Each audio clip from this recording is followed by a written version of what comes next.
special edition of Why Do We Do That? The program that asks the question, why do we do that? Yes, strange that. Who would have thought it? My name is Angus Catchfondly.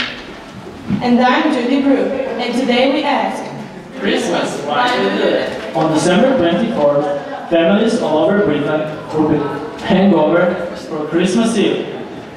They will be singing their Christmas carols, reading their Christmas cards, decorating Christmas trees, wrapping their Christmas gifts and placing them into Christmas stockings, which will be hung over Christmas fireplaces, containing Christmas logs, lit by Christmas flames from Christmas. I think we get the message, but we need to know why we do all this. Take mistletoe, for example. No, thanks. What are you suggesting?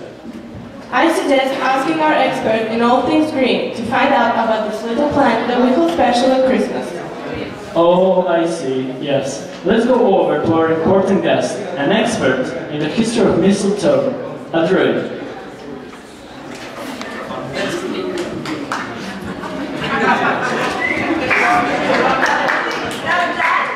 That's correct. We ancient Celts believed that mistletoe had magical healing powers.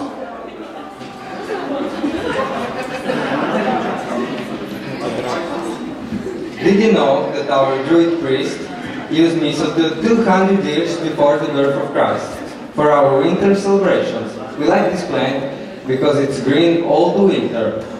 We thought that it was an anti-infertility, an antidote to poison, and it was all free of charge. And the Romans believed that enemies who met under the mistletoe would lay down their arms and embrace. Well, let's just move on to our next item. Trudy Wignapper presents a special report on Christmas cards. Why do we do that? An early sort of Christmas card was first used in England, when young boys were made to practice their writing skills. They had to create Christmas greetings with their parents. But the first real Christmas card was invented by the famous Englishman who was just too busy to write individual messages for all his friends. I am this gentleman, and I am John Calvin, the first one to invent Christmas cards. I used a picture of a family eating Christmas dinner and put it on a 3-panel card with a greeting. Thank you, Judy. Thank you, John Calcutt. Now on to our next item. Angus, what would Christmas be without a Christmas tree? Yes, we take a look at the origin of the humble Christmas tree with another of our green-fingered experts, Floella Shine-Bradley. Hi, like me, I'm sure that many of you have often wondered why each December we decide to uproot a huge tree from garden and put it in our living rooms. Well, to understand this tradition, we have to go back in history to 16th Germany century.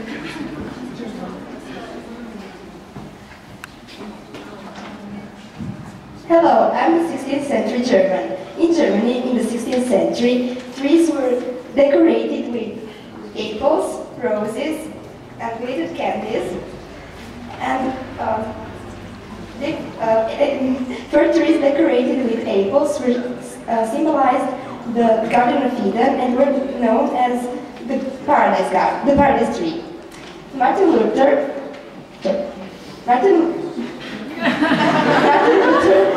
was the first one that decorated an emitter tree with candles that reminded him of the shining stars that were going through the branches of the tree.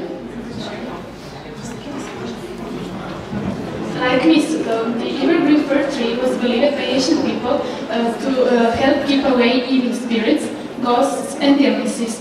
They would hang boughs of such trees outside doors and windows. But how did this Christmas tree tradition find its way to these shores? Let's ask an important lady, Queen Victoria. I think that I and my husband, Prince Albert, were invented this because I got married with Prince Albert, and we brought this tradition of antique Germany, where he, with his family, had a picture of a family sitting next to the tree, and so all people want to have this Christmas tree, but no one can afford it, only the rich people. Wasn't it another famous Victorian Charles Dickens who invented Christmas? Why don't you ask him? He's over there, behind the 16th. Thank you. Well, I did not really invent Christmas. I just wrote a little story called The Christmas Carol, and it helped to revive this uses of Christmas tradition. One interesting thing is that I had to pay for it to be published myself, because nobody wanted to publish my book. Well, thank you very much, Mr. Dickens. Would you mind awfully signing this one for me? What would you like me to put? To follow me, law from traveling.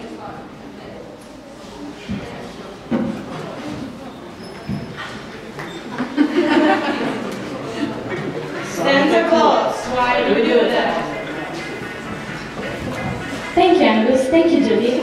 Now I'm going to chat to two people who can tell us the story of Father Christmas. This is your pastor and Henry Boston.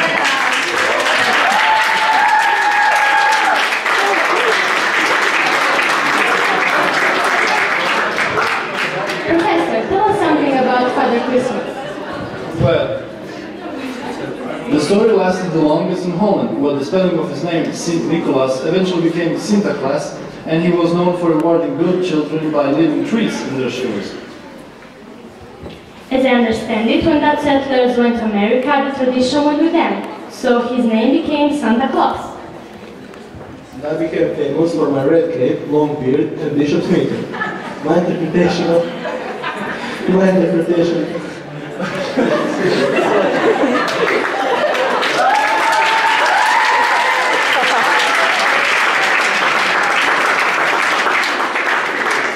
My reputation creates across Europe, where different countries have a different reputation of my story.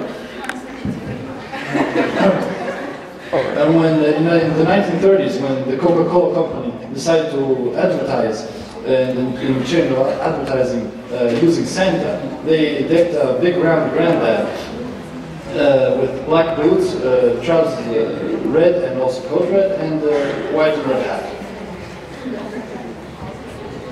Now everyone knows me for the big, great American ho ho ho ho. God bless Santa! But who is he?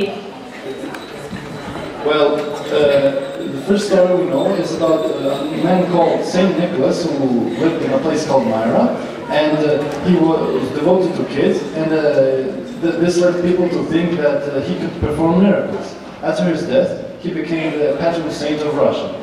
But this man will tell you something more. My name is Robert L. May, and in 1949, the department store company I worked for asked me to write a story to sell Christmas.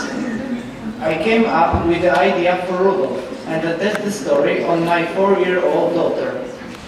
The story was very successful, and in 1946, 6 million of copies had been sold. Oh, let's wish everybody a Merry Christmas! Yes, you're right. A Merry Christmas to everyone, and it's a goodbye from both of us. And we hope I object!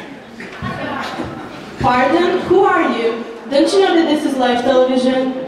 I'll tell you who I am. I'm Sister Very Cross, and I'm indeed very cross. But why? What have we done to upset you? You have missed out the most important story of them all. Oh, you mean the one about the elves and the shoemaker? No, I do not mean the one about the elves and the shoemaker.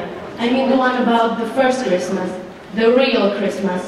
The one that ended in a stable with the shepherds, angels, farm animals, a man named Joseph, and a woman named Mary, and a very special baby in the manger.